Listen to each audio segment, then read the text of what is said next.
Hello everyone, welcome to Education Point Chemistry classes. I am Sumit Luthra and I am going to teach you a new topic that is concentration of solution. तो आज हम बात करने वाले हैं concentration of solution के बारे में. तो बेटा concentration of solution का मतलब क्या होता है? तो जैसा कि हमें पता है कि कोई भी सॉल्यूशन के अंदर दो पार्ट्स होते हैं, एक होता है हमारा सोल्यूट और दूसरा होता है सॉल्वेंट. सॉल्वेंट का मतलब जो चीज ज्यादा क्वांटिटी में होती है दैट इज सॉल्वेंट और जो चीज कम क्वांटिटी में होती है दैट इज सोल्यूट. ओके, तो अब कितना अमाउंट सोल्यूट का प्रेजेंट है सॉल्वेंट के अंदर that is called concentration. Okay, that is called concentration. अब सपोज कर लीजिए कि हमारे पास दो सॉल्यूशंस हैं, देयर आर टू सॉल्यूशंस, ठीक है, और दोनों के अंदर अगर मैं मान के चलूं कि मेरे पास 1 लीटर वाटर है, ठीक है, there is 1 litre of solvent, 1 litre, और ये भी सॉल्वेंट कितना बेटा 1 लीटर. इस 1 लीटर के अंदर अगर मैं कहूं कि 10 ग्राम्स हमने शुगर ऐड किया है और इस 1 लीटर के अंदर अगर मैंने 30 ग्राम शुगर ऐड किया है, तो ज्यादा कॉन्सेंट्रेटेड कौन सा होगा, ज्यादा मिठास किसमें होगी, ज्यादा टेस्ट स्वीट किसका होगा. तो अगर मैं बात करूं तो जो ये वाला सॉल्यूशन है जिसमें मैंने 30 ग्राम शुगर ऐड किया है that is more sweeter than this one. Why? Because in this solution concentration of solute is more. Okay, इसका मतलब क्या है कि इस सॉल्यूशन के अंदर जो कॉन्सेंट्रेशन है सॉल्यूशन की सोल्यूट की वो ज्यादा है. समझ आई बात? तो कॉन्सेंट्रेशन का मतलब क्या होता है? कॉन्सेंट्रेशन का मतलब होता है the amount of solute dissolved in a given quantity of solution is called concentration of solution. समझ आई बात कि सॉल्यूशन का जो कॉन्सेंट्रेशन है उसका मतलब है कि कितना अमाउंट ऑफ सोल्यूट डिसॉल्व्ड है in a given quantity of solution is called the concentration of solution.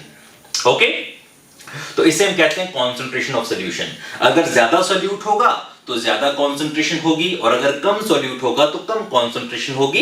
ये एक सीधी सी बात है जो हर बच्चे को समझ आ जाती है. ओके, तो आगे चलते हैं. जो मेन चीज है बेटा समझने वाली वो ये है कि how to express the concentration of solution. Solution की कॉन्सेंट्रेशन को एक्सप्रेस कैसे कर सकते हैं हम, ठीक है. तो इसके लिए हमारे पास 10 मेथड्स है. हमारे सिलेबस के अंदर बेटा 10 मेथड्स हैं. There are 10 methods to express the concentration of solution. तो इनमें से जो 3 मेथड है, पहले 3 method, first 3 methods, these methods are called percentage methods. Okay, these 10 methods are called percentage methods. और उसके आगे के जो मेथड्स हैं जैसे कि पार्ट्स पर मिलियन मेथड, मोलैरिटी, नॉर्मेलिटी और मोल फ्रैक्शन. ये molarity and normality and mole fraction ये डिपेंड करते हैं moles per, number of moles के ऊपर, तो इन्हें हम मोल मेथड बोलते हैं, ठीक है. और देखिए परसेंटेज मेथड है हमारे पास और मोल मेथड्स हैं और बाकी वेट मेथड है, वेट मेथड्स. तो हमारे पास जो 10 मेथड्स हैं इनको हम 3 कैटेगरीज में बांट सकते हैं. फर्स्ट परसेंटेज मेथड, नंबर 2 मोल मेथड्स और नंबर 3 वेट मेथड्स. तो इनको हम बारी-बारी करके डिस्कस करेंगे. ओके, इनको हम बारी-बारी करके डिस्कस करेंगे और इनके न्यूमेरिकल्स को कैसे सॉल्व करना है उसके बारे में भी हम अभी जानेंगे. करेक्ट? तो चलिए स्टार्ट करते हैं पहले मेथड से जिसका नाम है मास परसेंटेज मेथड. तो बेटा मास परसेंटेज मेथड क्या है आइए समझते हैं. तो एक बात मैं सबसे पहले बेटा आपको क्लियर कर देना चाहता हूं कि मास परसेंटेज मेथड या कोई भी मेथड हम जब डिस्कस करेंगे तो इसमें जो सॉल्वेंट है, सॉल्वेंट को हम कंसीडर करेंगे A. Solvent is considered as A and the solute is always B. Okay, तो यहां पर जो डिनोशन है वो हम यही लेके चलेंगे.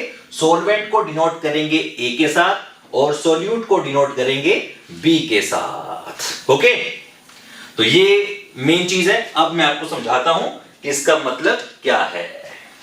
तो बेटा समझ लीजिए कि मेरे पास एक सॉल्यूशन है जिसमें मैंने सॉल्यूट और सॉल्वेंट को डाला। ठीक है, अब मैंने शुरू करना है मास परसेंटेज मेथड। फिजिक्स के अंदर मास और वेट का मतलब डिफरेंट होता है, लेकिन केमिस्ट्री के अंदर मास और वेट एक ही चीज होती है। ठीक है, केमिस्ट्री के अंदर मास और वेट का मतलब सेम रहता है। तो अभी अगर मैं बात करूं कि लेट कर लीजिए कि मैंने एक सॉल्यूशन तैयार किया और उस सॉल्यूशन के अंदर जो सॉल्वेंट है that is A and the solute is B। तो WA क्या है? Weight of solvent. ठीक है, लेट कर लीजिए कि WA is the weight of solvent और मास ऑफ सॉल्वेंट। चाहे वेट बोलो चाहे मास बोलो, केमिस्ट्री में कोई खास फर्क नहीं पड़ता है। And WB is the wait of solute. Okay, WA is the weight of solvent and WB is the weight of solute. Then mass percent अगर आपको निकालना है A का, यानी कि सॉल्वेंट का, तो mass percentage of A can be written as mass of A यानी कि weight of A upon total mass यानी कि वेट ऑफ A यानी कि solvent plus weight of solute. जो टोटल मास ऑफ सॉल्यूशन होता है उसके साथ हम इसको डिवाइड कर देंगे एंड मल्टीप्लाई करेंगे by 100। So this is the formula for weight percentage और मास परसेंटेज। ओके, तो आप इसको ऐसे भी लिख सकते हैं, और मास परसेंटेज ऑफ सॉल्वेंट, अगर आप सॉल्वेंट की निकालना चाहते हैं परसेंटेज, तो उसके लिए आप क्या करेंगे? Mass of solvent upon total mass of solution multiply by 100. Okay, so this is the main formula for mass percentage of B. Similarly, if you want to calculate the mass percentage of B, that is solute, then you have to place here B. Okay, अगर आप इसी तरह से अगर आप B का percentage find करना चाहते हैं, मास परसेंटेज, तो यहां पर आ जाएगा wait of B upon total weight of solution. अगर यहां पर सॉल्वेंट की जगह आप सोल्यूट कर देते हो, then it will be mass percentage of solute upon total mass of solution multiplied by 100.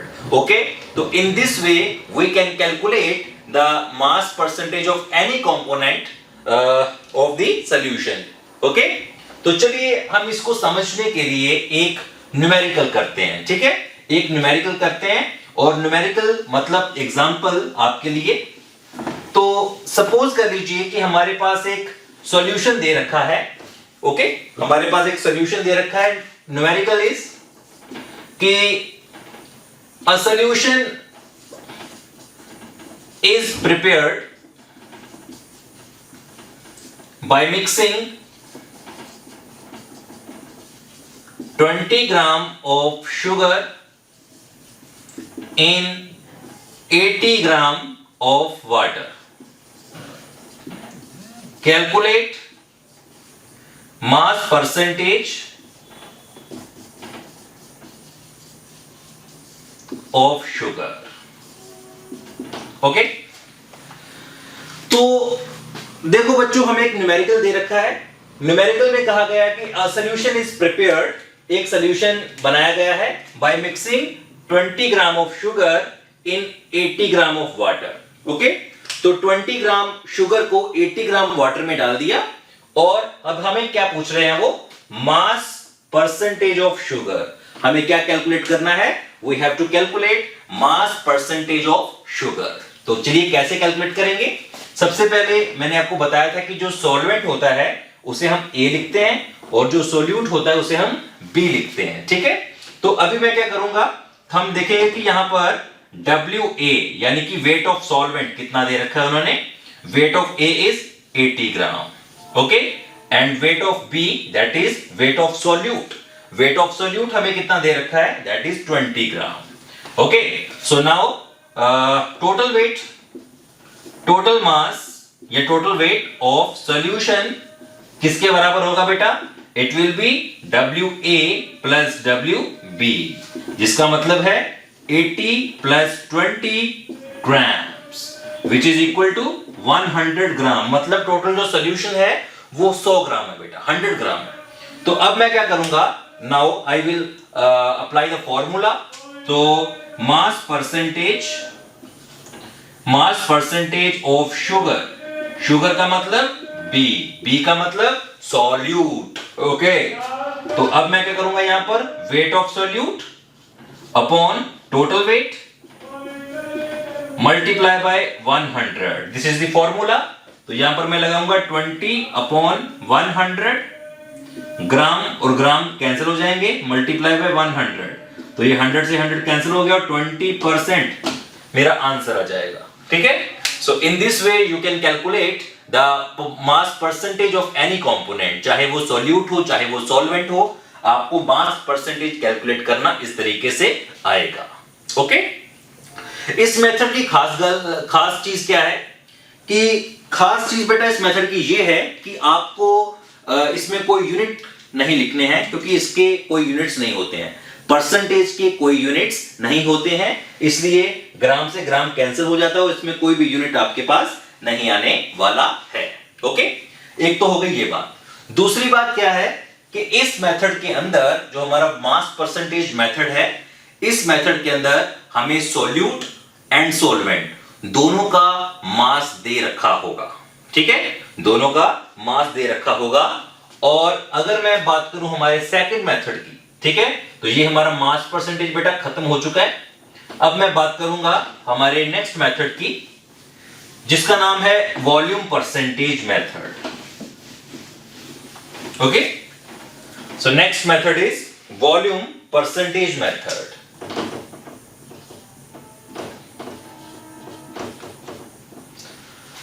हाँ जी बेटा, तो हमारे पास जो नेक्स्ट मेथड है that is volume percentage method.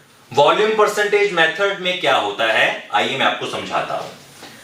अगर मैंने सॉल्यूट, देखिए सबसे पहली बात तो यह है कि ये मेथड के अंदर जो सॉल्यूट होता है और जो सॉल्वेंट होता है, ठीक है, ये दोनों लिक्विड होते हैं। ठीक है, बोथ आर लिक्विड, सॉल्यूट भी लिक्विड होगा और सॉल्वेंट भी लिक्विड ही होगा। पहली बात तो ये है। ओके, और इसकी भी हमें वॉल्यूम दे रखी होगी, सॉल्यूट की भी volume, that is VB is the volume of solute and VA is the volume of solvent. This is volume of solute and this is volume of solvent. Okay, if VA is the volume of solvent and VB is the volume of solute, then total volume of solution will be equal to VA plus VB. Okay, ये हमारे पास होगी total volume of solution. अब क्या करेंगे हम, अगर हमें निकालना है volume percentage of A, okay, then what will be the formula? Volume of A upon total volume of solution multiply by 100. okay, ये हमारा फॉर्मूला होगा। okay, तो बेटा volume percentage of A is equals to volume percentage of A is equal to volume of A upon total volume of solution multiply by 100. okay, तो इसको समझते हैं। Suppose कीजिए कि हमारे पास एक सॉल्यूशन है, ठीक है, फॉर एग्जांपल हमारे पास एक सॉल्यूशन है जिसमें वॉल्यूम ऑफ A यानी कि सॉल्वेंट इज 100 ml, या आप इसको 400 ml बोल दीजिए। हमारे पास एक सॉल्यूशन है जिसके अंदर वॉल्यूम ऑफ सॉल्वेंट दे रखा है 400 ml और इसमें हमने सॉल्यूट डाल दिया, सॉल्यूट कितना डाल दिया 100 ml। Okay, 100 ml acid suppose कर ली मैंने डाल दिया है 400 ml ऑफ वाटर के अंदर। तो अभी मैं क्या करूंगा, जिसकी टोटल वॉल्यूम है वो निकालूंगा। तो बेटा टोटल वॉल्यूम क्या निकल जाएगा इसका, 400 plus 100 that is equal to 500 ml। Okay, 500 ml is the total volume. Now अब हम क्या करेंगे, वॉल्यूम परसेंटेज, इसे बेटा V बाय V लिखते हैं, volume percentage of A is equals to volume of A upon total volume multiply by 100। और इस फॉर्मूले में अगर मैं वैल्यूज को फिल करता हूं तो क्या होगा, 400 अपॉन 500 मल्टीप्लाई बाय 100। तो जीरोस के साथ जीरो कैंसिल हो गया और मेरे पास आंसर आ जाएगा 80%। तो 80% इज माय आंसर। इसके भी कोई यूनिट्स नहीं होंगे, क्योंकि अगर वेट बाय वेट के कोई यूनिट्स नहीं है तो वॉल्यूम बाय वॉल्यूम के भी कोई यूनिट्स नहीं होने वाले हैं। ओके, तो ये हमारा एक और मेथड आ जाता है। क्लियर?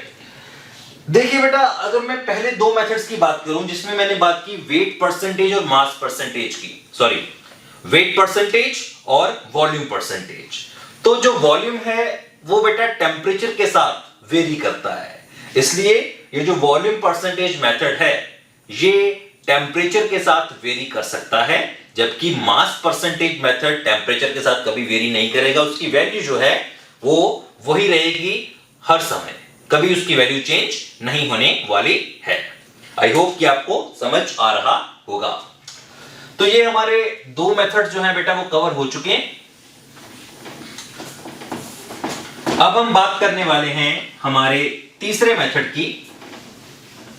ओके, तो मेरा जो थर्ड मेथड है, तीसरा मेथड जो है that is mass by volume percentage method. इसे W/V के साथ भी लिखा जाता है। ओके, इस मेथड की खास चीज क्या है, आइए मैं आपको समझाता हूं। इस मेथड में खास चीज क्या है, इसमें बेटा जो सॉल्यूट होता है हमारा, ठीक है, वो और जो सॉल्वेंट होता है, इसमें हमारा जो सॉल्यूट होता है वो सॉलिड होता है और हमें उसका वेट गिवन होता है, ठीक है, WB is the wait of solute. और जो सॉल्वेंट होता है वो हमारा लिक्विड होता है और हमें उसकी वॉल्यूम गिवन होती है।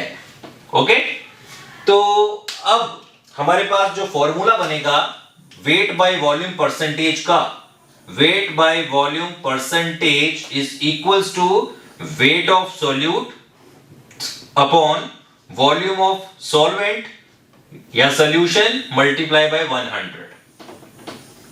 तो ये हमारा तीसरा फॉर्मूला यहां पर बन जाता है।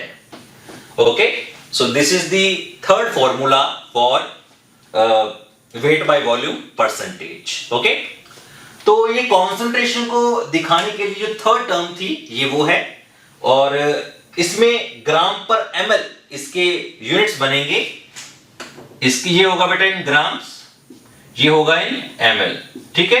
तो इसके यूनिट्स क्या बनते हैं, ग्राम पर ml परसेंटेज। ओके, ये मेथड भी वॉल्यूम के ऊपर डिपेंड करता है, तो इसका मतलब कि इसका भी टेम्परेचर के साथ वेरी होना बनता है, क्योंकि वॉल्यूम जो है वो हमेशा चेंज करता है टेम्परेचर के साथ। हम लोगों ने ये पढ़ रखा है कि आप कह सकते हैं कि जो वॉल्यूम है that increases, volume of liquid increases with increase in temperature, that is all liquids expand on heating. Okay, so इसलिए अगर वॉल्यूम बढ़ेगा तो जाहिर सी बात है कि इसकी जो परसेंटेज की वैल्यू वो कम होती चली जाएगी। ओके, खैर ये हमारे पास आ जाता है तीन method.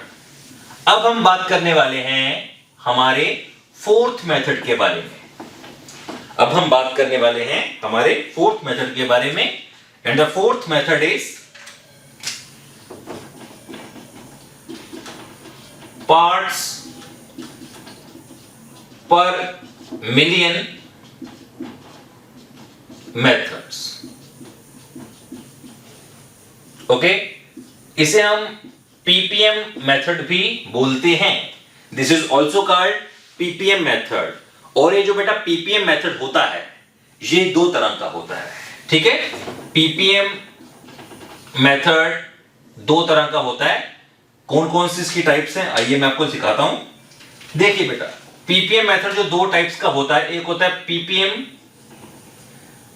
Ppm weight by volume और एक होता है हमारे पास ppm volume by volume, weight by weight, sorry. Okay, ppm weight by volume और पीपीएम वेट बाय वेट। तो सबसे पहली बात है कि जिस फॉर्मूले में आपको वॉल्यूम नजर आ रहा है वो टेम्परेचर डिपेंडेंट होगा मेथड, ठीक है। तो यहां पर ये जो मेथड है that is temperature dependent. This method is temperature dependent, okay, and this method is temperature independent. This method is temperature independent, okay. तो बात करते हैं टेम्परेचर डिपेंडेंट और टेम्परेचर इंडिपेंडेंट के बारे में। टेम्परेचर डिपेंडेंट ये क्यों है? क्योंकि इसके नीचे वॉल्यूम है। टेम्परेचर इंडिपेंडेंट ये क्यों है? क्योंकि इसके अंदर कोई वॉल्यूम नहीं है, सिर्फ वेट ही वेट है। और अगर वेट होगा तो weight never changes with temperature, okay. Weight never changes with change in temperature. ये हमारी पहली बात हो गई है। अब बात करते हैं कि इसका फॉर्मूला क्या रहेगा। पहली बात बेटा ये है कि ये मेथड हम तभी यूज करते हैं जब सोल्यूट बहुत कम मात्रा में हो, ठीक है। जब सोल्यूट की प्रेजेंस बहुत बहुत बहुत कम होती है तभी हम पार्ट्स पर मिलियन मेथड यूज करते हैं। फॉर एग्जांपल कि हमने खीर बनाई, ठीक है। फॉर एग्जांपल कि हमने खीर बनाई, खीर में चावल है वो लार्ज क्वांटिटी में है, दूध है वो लार्ज क्वांटिटी में है, लेकिन अगर मैं उसके ऊपर केसर डालता हूं तो केसर बेटा मैं कितना थोड़ा कम क्वांटिटी में डालूंगा, ठीक है, बहुत कम क्वांटिटी में डालूंगा। तो बस समझ लीजिए कि केसर के पार्टिकल्स नेग्लिजिबल होते हैं। 10 लाख पार्टिकल के पीछे एक पार्टिकल केसर का हो सकता है। तो तभी हम ये मेथड यूज करते हैं। फॉर एग्जांपल कि इस मेथड का ज्यादा इस्तेमाल कहां होता है? This method is used to measure or check the pollution level in air or water। जब हम पोल्यूशन लेवल को चेक करते हैं इन एयर और वाटर तब ये मेथड यूज किया जाता है। फॉर एग्जांपल कि आप समझ लीजिए कि जैसे अगर मैं बात करूं डस्ट पार्टिकल्स की, तो डस्ट पार्टिकल जितने भी हैं एयर में, लेकिन वो एयर के पार्टिकल से तो ज्यादा नहीं है ना। एयर के पार्टिकल्स ज्यादा हैं, बहुत ज्यादा हैं। इनफैक्ट आप समझ नहीं पाओगे कि ये 10 मिलियन के पीछे एक पार्टिकल डस्ट का होता है। तो इसलिए हम ये मेथड जो पार्ट्स पर मिलियन मेथड है ये तभी यूज किया जाता है जब हम पोल्यूशन लेवल चेक करते हैं एयर का या फिर वाटर का। तो इसका फॉर्मूला क्या होता है? चलिए इसका फॉर्मूला लिखते हैं भाई। फॉर्मूला इसका बड़ा गजब है बेटा। पीपीएम लेवल अगर आप चेक करना चाहते हैं, PPM level of B, okay, PPM level of B, तो इसका फॉर्मूला क्या रहेगा? Number of parts of B upon total parts of solution multiply by 10 power 6 यानी कि 1 मिलियन, ओके। 10 लाख के साथ आपको इसको मल्टीप्लाई करना होता है। फॉर एग्जांपल कि अगर मैं इस चीज को समझने की कोशिश करूं पार्ट्स पर मिलियन मेथड को, तो इसको कैसे हम समझ सकते हैं? आइए चेक करते हैं थोड़ा सा। देखिए बेटे, अब सपोज कर लीजिए कि डस्ट पार्टिकल्स इन एयर है हमारे पास 3 × 10 पावर 2, ठीक है। 3 × 10 पावर 2 डस्ट पार्टिकल प्रेजेंट है in a given sample of air, okay.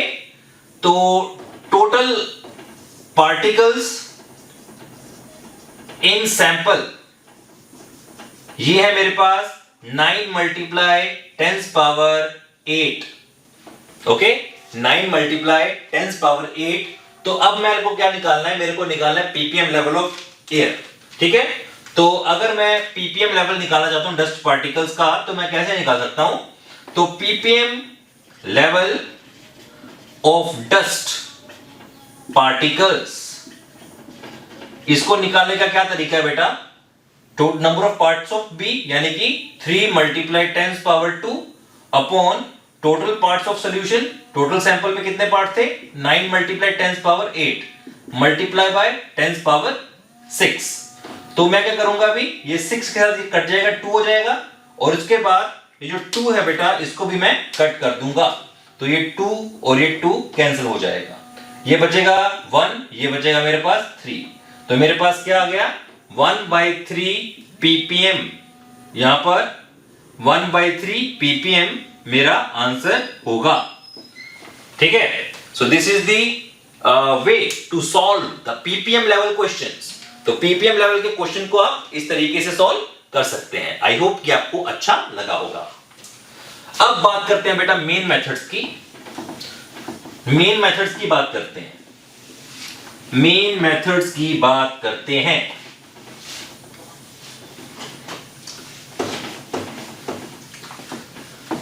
हमारे पास जो अगला मेथड है दैट इज मोलैरिटी।